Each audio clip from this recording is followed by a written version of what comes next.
Bonjour! Welcome to another grammar lesson. Have you gone through the story Jim et son ami? How was it? And how are the Kahoot lessons as well? I hope they went well. And I hope that you learned a lot of new words. So right now in this grammar lesson, we're going to be looking at some grammatical rules that you likely came across while going over the story Jim et son ami. The first thing we're going to be looking at is emotions. Now, before we look at emotions, I want to talk a little bit about adjectives. In French language, you have adjectives and their nature is actually different from English. In English, you just have one adjective: sad, happy, angry, nothing else.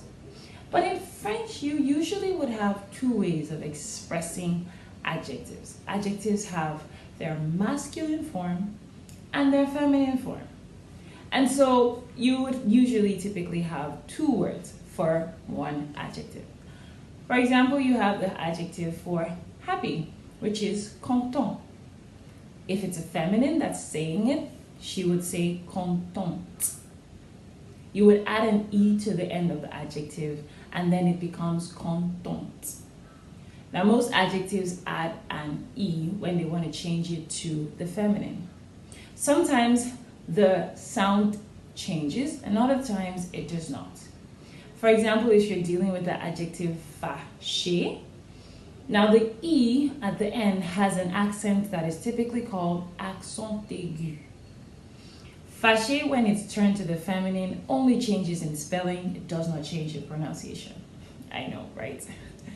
So it becomes fâché with an extra E for the female, which is something you would only see when you are writing with the language and not when you're speaking. Now, some adjectives already end with an E, and so they're pronounced and spelled the same way for the masculine and feminine. You have, for example, the adjective triste. Triste. Triste is spelled with an E, whether it's masculine or feminine, and is pronounced as triste, whether it's masculine person or for a feminine person. Let me go over that again. Adjectives typically have two ways that they are said: the masculine form and the feminine form. For the masculine form, oftentimes it doesn't end with an E.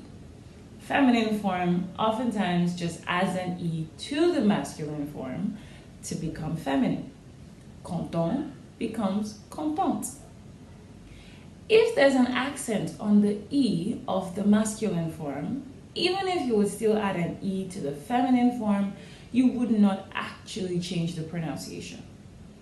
Fâché, fâché. The difference between the two of them is only seen in writing. And then you have the adjectives that end with an E no matter the gender. Masculine, triste. Feminine, triste. If you still don't understand, you can go over that part again, or you can reach out during the Causons chat to ask me questions. Now, the gender for emotions, like you might have seen in the story, were just majorly masculine because Jim is a boy and there was no need to go into the feminine side. But you can practice on your own, making use of the feminine emotions. So now I'm going to go into the next topic, which is possessive adjectives. Now remember, I just said the fact that adjectives have their masculine form and their feminine form. This also applies to possessive adjectives. In English, you simply say my, and that's it. But in French, you have the masculine form and the feminine form. Now, the use of the masculine or feminine is determined by the gender of the noun that comes after it. In French language, every noun has a gender. It's either masculine or it's feminine. And typically, little tip, I will advise that you learn the gender with the word. So if you want to find out how to say class, you would say in class. Learn it together. Don't just learn class and then struggle afterwards trying to find a way to determine if it's masculine or feminine. It can be quite stressful. So, once you've determined the gender and you want to come to use it in possession, you want to use the possessive adjectives, you must use the appropriate one. So you would say mon and you would say ma for masculine and for feminine. For example, if you want to say my bus, you would say mon bus.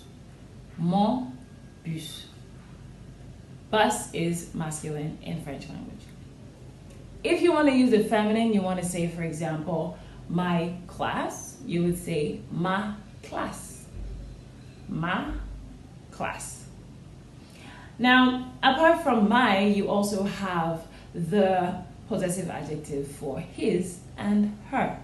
Now, the thing about this particular one is the fact that you use the gender of the word to determine which is going to go with which, and not necessarily the gender of the person. So in English, you would say, this is his friend, this is her friend. Let's assume that the friend that we're talking about is a male. You would say, this is son ami, for this is his friend, and you would equally say, this is son ami, for this is her friend. It's not going to be different like in English, which is determined by the gender of the person being spoken about. Rather, it is determined by the gender of the noun that comes after the adjective. So if you want to say, for example, this is his teacher, you would say, voici son professeur. Voici means this is. Voici son professeur. If you want to say this is her teacher, you would also say, voici son professeur, because professeur is a masculine word. If you want to say this is her class, voici sa classe. Voici sa classe. If you want to say this is his class, voici sa classe. So it still remains sa because class is feminine. Once again, you might want to go over that part in case you don't understand, and you can always ask me during the Causons chat session for anything that you might not have really understood in this part. Next, we're going to be looking at questions. Now, when you want to ask questions in French, it can be really quite direct and really looks a lot like English language. In English, you do what is called inversion. Are you in the class? Are you in the class? The inversion is coming up in the part that the verb are is coming before the pronoun you. You also have that in French language. Vous êtes dans la classe means you are in the class. If you want to invert and change it to a question, you would say, êtes-vous dans la classe? Êtes-vous dans la classe? Now, when you invert in French, you add a hyphen in between the verb and the pronoun. Êtes, hyphen, vous, dans la classe. You would have noticed this in the story Jim et son ami whenever the friend, son ami, wanted to ask him a question about how he was feeling, he would constantly say, es-tu? Es-tu? Es-tu meaning are you for familiar situations. They're friends, remember? So he's allowed to talk to him in a familiar way. And so you have tu es, which is you are, and then you have es-tu, which is are you. Es-tu triste? Es-tu content? Es-tu fâché? And so on and so forth. And so that's how you ask questions with the inversion format. I counsel that, you have a look at the verbs être and avoir if you haven't looked at them before taking this particular lesson, so that you can familiarize yourself with the conjugations and then be able to try to make sentences with them. Finally, we're going to be talking about prepositions. Now, we saw prepositions in Mimi et les Bas, especially the preposition dans, which means in. In this particular text, the major preposition was devant. Devant. Devant means in front of.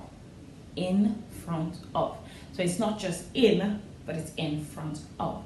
So you see son ami saying devant la classe. you see him saying devant la cantine. So whenever you're saying devant, it basically means in front of. For example, you want to say je suis devant la photo. Je suis devant la photo. I am in front of the photo. Je suis dans la photo means I am in the photo. The fact that you are in the photo. Je suis dans la photo. Je suis devant la photo means I am in front of. So you're not in the picture, you're actually standing in front of the frame of the picture. All right, so we've come to the end of today's grammar lesson. If you have any questions, please, you can feel free to let me know. And you can book for a Causons session where you would have a one-on-one teacher who could answer any one of your questions that you might still have. So take note of them, bring them to the class, and they will definitely be responded to. See you in the next story. Bonne journée.